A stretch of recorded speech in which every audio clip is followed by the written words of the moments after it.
SmileyTrips.com இந்தியாவின் number 1 tour operator. இவங்க இப்போ இன்டர்நேஷனல் டூர் பேக்கேஜஸை வெறும் 10,000லேருந்தே ஆஃபர் பண்ணுறாங்க. இவங்க இப்போ இந்தியா மற்றும் வேர்ல்டு வைடுக்கு ஃப்ரான்ச்சைஸ் பிஸ்னஸ் பார்ட்னர்ஷிப் தர்றாங்க. உடனே ஸ்மைலி ட்ரிப்ஸை காண்டாக்ட் பண்ணி உங்கள் ட்ராவல் அண்ட் டூரிசம் பிஸ்னஸை தொடங்குங்க. இன்றைக்கி நம்ம திரைவிமர்சன நிகழ்ச்சியில் இயக்குனர் பாலாஜி கேசவன் இயக்கத்தில் வெளியே வந்திருக்கிற எமக்கு தொழில் ரொமான்ஸ் படத்தை பற்றி பார்க்க போகிறோம். இந்த படத்துடைய கதையை பற்றி பார்த்தோம்னா, படத்துடைய ஹீரோ ஒரு அசிஸ்டன்ட் டைரக்டராக இருக்கார். அவர் ஒர்க் பண்ண படம் ஃபஸ்ட் ஷோ பார்க்குறதுக்காக அவரும் அவருடைய டைரக்டரும் அவருடைய டீமும் சேர்ந்து தேட்டருக்கு படம் பார்க்க போகிறாங்க. போனால் தேட்டரில் படம் ஓப்பனிங்லாம் நல்லா தான் இருக்குது. ஆனால் ஃபஸ்ட் ஷோ ஓடி பாதி படம் முடியும் போதே தேட்டரில் சீட்டெல்லாம் கிழிக்கிறானுங்க. படம் விட்டு வெளியே வந்த ஆடியன்ஸு டைரக்டரை உதைக்க போகிறானுங்க. இந்த நிலைமையில் அங்கேருந்து தப்பிச்சு வந்துடுறாரு ஹீரோ. தப்பிச்சு வந்தவர் ஹீரோயினை சந்திக்கிறாரு. சந்தித்த உடனே லவ் பண்ண ஆரம்பிக்கிறாரு.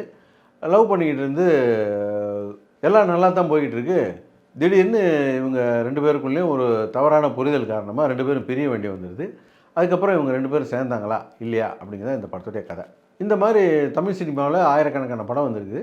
ஆனால் இப்போ இதுதான் ஃபஸ்ட் டைம்.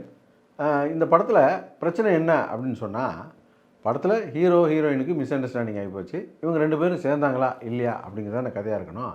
இவங்க 2 பேரும் சேர்ந்ததுக்கு அப்புறமும் ஒரு அரை மணி நேரம் படம் ஓடிக்கிட்டு இருக்குது. ஏன்னா இவங்க அம்மா இதுக்கடையில் ஒரு விஷயத்தை தவறாக புரிஞ்சுக்கிட்டு ஹீரோ லவ் பண்ணுற பொண்ணு வேறு பொண்ணுன்னு நினச்சிக்கிட்டு அவங்க ஒரு குழப்பம் குழப்புறாங்க. அதுக்கப்புறம் பார்த்தா ஹீரோ ஏற்கனவே வேறு ஒரு பொண்ணை வேறு ஒரு விதமாக சொல்லியிருப்பான். அந்த விஷயமும் ஒரு குழப்பத்தில் இருக்கும். இந்த குழப்பமெல்லாம் ஒரு குழப்பமாக போய் படம் எப்படி முடிஞ்சுது அப்படிங்கிறத காமெடியாக பண்ணுவோம் அப்படின்னு சொல்லிட்டு காமெடி பண்ணி சாவடிச்சிடுறானுங்க. படம் முடிஞ்சு ஒரு அரை மணி நேரம் கழிச்சு ஓடிக்கிட்டு இருந்துச்சு. அது எதுக்கு ஓடிச்சுன்னே தெரியல. இந்த படம் எடுத்து சில வருஷம் ஆச்சு. ஆனால் இப்போ தான் ரிலீஸ் ஆகிருக்கு. ஆனால் இப்போ ரிலீஸ் ஆகியிருந்தாலும் இந்த படம் இந்த காலகட்டத்துக்கு பொருந்துகிற மாதிரி தான் இருக்குது. அது ஒரு கோஇன்சிடெண்ட்டா அப்படின்ட்டு கூட தெரியல.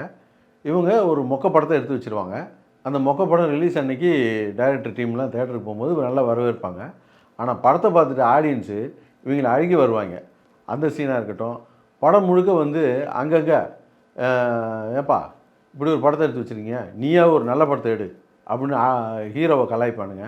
அது மட்டும் இல்லாமல் ஒரு ஆட்டோ டிரைவர்லாம், உங்கள் டைரக்டர்லாம் என் கையில் கிடச்சானா அப்போ அடி பின்னிடுவேன், பேச்சாயா பேசினா அவன் அப்படிங்கிறது. இதெல்லாம் இந்த காலகட்டத்துக்கு நம்ம பொருத்தி பார்க்க முடிஞ்சுது. மொத்தத்தில் இந்த படம் எப்படி இருக்குது அப்படின்னு கேட்டிங்கன்னா, இங்கே ஆரம்பிக்கிற கதை இப்படி தான் முடியும் அப்படின்ட்டு சாதாரணமாக சினிமா பார்க்குற ஆடியன்ஸ் கூட கண்டுபிடிக்கிற அளவுக்கு அறத பழசான ஒரு கதையை எடுத்து வச்சுக்கிட்டு, அதுக்கு ஒரு மொக்கையான ஒரு ஸ்க்ரீன் ப்ளே பண்ணி வச்சுக்கிட்டு, காமெடின்ற பேரில் இப்போ ஒர்க் ஆகாத ஒரு காமெடியை பண்ணி வச்சுக்கிட்டு இது ஒரு படமாக எடுத்து வச்சுருக்காங்க. Time waste. International tour packages starting from 10,000.